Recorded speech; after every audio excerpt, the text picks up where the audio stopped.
Can I ask everybody, put your hands on your heart for a second.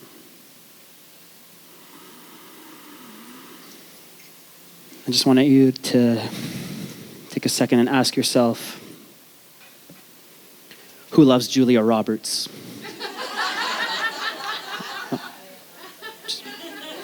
Me? Yeah? You guys want to hear a story about how Julia Roberts saved my life? Yes.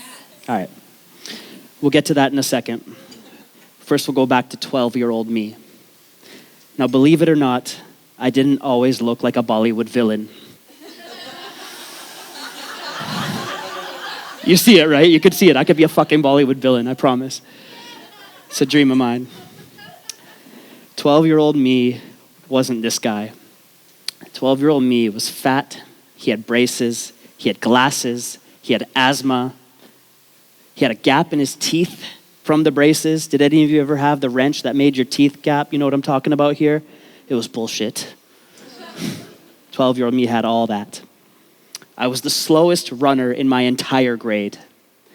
Everybody would be waiting for me on the other end, and I'd be jiggling along because I had boy boobs, not man boobs. I was 12. I'd be wheezing because I had asthma, and I'd be whistling because of the gap in my teeth. It's not like I needed any more attention, but I got it. Now my dad, he was born in Vancouver, but he's brown. He's a coconut. He's brown on the outside, white on the inside. And his name's Paul. He was born named Paul. Paul was an angry dad.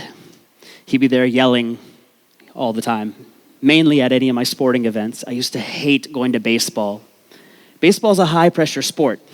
I could catch, I could hit, but the running part wasn't my jam. That was the hard part for me, you know? And Paul would be yelling from the sidelines every time I'd hit almost a fucking home run. He'd be going, "Yeah, run, Aren, run!" And I'd be running as slow as possible, or as fast as I possibly could, like an underwater slow motion hippo, going, "Fuck you, Dad." And the coaches would be like, "Paul, can you wait in the car?" Because he was just too much. Now, I grew up in East Vancouver, the rough part of town. My school was known for gang violence, machete attacks, and recruitment into local drug dealing trafficking operations. It wasn't the best place for the kid with the whistle. It wasn't the best place with the kid with the boy boobs. I used to get called bitch tits Bahia. Don't you fucking repeat that. It's my housemate. So, my best friend at the time, his name was Ricardo. He was from El Salvador. And he had abs at 11 years old. It was fucking bullshit. I was the fat friend. He got all the girls, and I was sitting there whistling. Ricardo had an older cousin named Nelson, and Nelson was a gangster. And everybody loved Nelson. Everybody gave Nelson respect. And when I was with Nelson, people were nicer to me. I didn't get bullied when I was with Nelson. So me and Ricardo wanted to be just like Nelson. It wasn't long before I started dealing drugs because that was the thing to do in my neighborhood. If you wanted girls, you wanted respect, and you didn't want to get fucked with, sell some dope. So I started off selling weed, then MDMA, and then this and that and this and that. Before you knew it, I was running a nationwide drug dealing operation. I thought it was like a rap music video. My life was cool at the time, for a couple of years. And the distance between me and my father grew and grew and grew. I wasn't exactly making Pops proud. But it didn't matter to me. I had money. I had women. I had a white Mercedes with tan-colored interior. Inside fish sticks, outside tartar sauce. It's the paint job. So I used to pull up that Benz next to my dad's old truck like, "Fuck you, Dad," thinking I was all cool. And it wasn't until I came home crying to my folks at 23 years old, and I was a drug addict. The stress and trauma of that life had gotten to me. Once Mexican cartels started getting into the picture, things were just a little too scary for me. Once my friends started getting kidnapped, things were a little too scary for me. And I was popping pills just to stay okay with everything happening. But I wasn't okay. It was the rock bottom part of my life. I needed to do something to change. The drugs really got a hold of me, as Eminem would say. So I found this counselor, and he told me to do something called Iboga. Anybody heard of Iboga before? It's an African plant root from Gabon. I didn't know where Gabon was either, don't worry. It's like ayahuasca from Africa, except it's horrible. It's like your stern, angry dad telling you how much of a fuck up you are over and over and over. And if you move, you'll throw up. So you just gotta sit there and take it. I did this for a week straight. And on the third day of an 8-hour journey, I saw my entire life flash before my eyes. I saw how did this guy become a drug dealer? How did little fat Aren whistling along go to becoming a dope boy? I saw all the choices. I saw how I was that guy. But I also saw that I could make some changes. I saw that I could take responsibility for my future. And I saw that I needed to make a big leap. I need to do something different. Now, the mornings after you take Iboga, you sit there shivering in a blanket, contemplating your life. And they told me, yeah, you can watch Netflix. I was like, okay. So I'm sitting there and they're like, don't watch anything violent, don't watch anything scary, positive, happy things only. It'll come up later in your journeys. I was like, okay, already a strange situation. So I flip on Netflix, and that's when my world changed. That's when I saw a miracle. I was taken to a new scene. I was taken to somewhere completely different than anything I've ever witnessed before. I saw the magic of Bali. I saw a offering, devotional prayer. I saw beautiful Balinese people. It was different than anything I'd ever experienced. I knew whatever that was, I needed it in my life. That's when the movie Eat, Pray, Love changed my life. Who would have thought? So I'm sitting there shivering and I go, I need to get there. Where is this movie? Tap, tap, tap, Google, Google, Google. Bali, dope. Book a ticket to Bali. Where's Bali? Tap, tap, tap, tap, tap. Indonesia, awesome. Where's Indonesia? Tap, tap, tap, tap, tap. Really? Fuck, it's there? I swear, I thought it was near Japan or some shit. So 2 days later, I land in Ubud, Bali. I get there. And I'm still a dope boy. I rock up in a Louis Vuitton shirt and diamond earrings to Yoga Barn. Like, what's up? I'm just like, whoa. It's a completely different world to me. But I know I need to get engaged in this community somehow, some way, and quick. Now, I used to teach kickboxing in Canada, and I thought, well, there's a yoga teacher training starting next week. It's like the same thing, right? I could do this. It's like kickboxing teaching, just with better asses. Great. So I end up in this yoga teacher training with this teacher named Denise Payne. She's about that big. She's looking up at me, and she doesn't take any shit. And I still rock up with the same ego I had in Vancouver. I was still that same guy trying to make it in the world of green juice and quinoa. That yoga teacher training was tough. I didn't exactly do a good job. While I was trying to learn about chakras, I was partying on the weekends, going on Tinder dates, getting tattoos. I was still exhibiting the same patterns of East Van Aren in Ubud, Bali. She didn't have any of it. She wasn't happy with how I showed up in that. And I didn't give a shit. I was still a drug dealer. The culmination of it was at the end, at the graduation ceremony. And everyone's happy. It's a celebration. Except she comes to me and she goes, hey, I can't pass you in this yoga teacher training. I can't put my name on your certificate. And I look at her. She's about that big to me, but I felt small. I think, am I the only person who's ever failed yoga teacher training? Shit. I give my best, I don't give a fuck, face. She goes, Aren, when are you going to give a shit about something? When are you actually going to show up? You could be so great if you just got over your bullshit.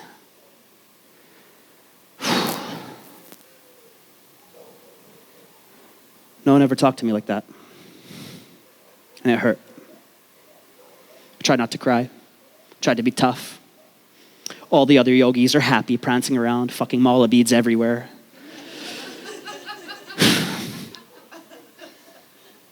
and I got to go back to Vancouver. I failed the shanty world.